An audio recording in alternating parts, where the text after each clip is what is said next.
નમસ્કાર દર્શક મિત્રો, મારું નામ છે હર્ષ વાઘેલા અને આજે અમે આવી પહોંચ્યા છીએ engineering college Modasa. GEC Modasa નામે ઓળખાતી કોલેજ, જ્યાં છાત્રો ગુજરાતથી લઈને સમગ્ર ભારત દેશમાંથી અહીંયા અભ્યાસ કરવા આવતા હોય છે. ત્યારે આજે એક શરમજનક ઘટના સામે આવી છે.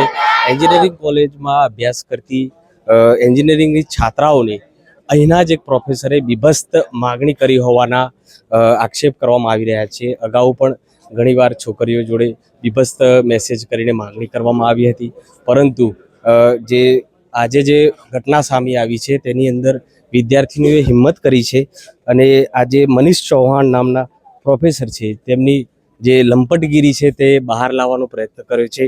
મારી પાછળ તમે જોઈ શકો છો, વિદ્યાર્થીઓ ખૂબ મોટી સંખ્યામાં અહીંયા જોડાયા છે. એબીવીપી પણ હાલ મેદાને આવી પહોંચ્યું છે. સૌની એક જ માંગ છે કે મનીષ ચૌહાણ સામે કડકમાં કડક કાર્યવાહી કરવામાં આવે, ધરપકડ કરવામાં આવે અને અહીંયાથી સસ્પેન્ડ કરવામાં આવે. તેમજ જે પીડિત છે છોકરીઓ, તેમને ન્યાય મળે તેવા પ્રયત્નો કરવા માટે હાલ અહીંયા બધા મેદાને આવી પહોંચ્યા છીએ. મારી સાથે જોડાયેલા રહો. મોડાસા મિરર.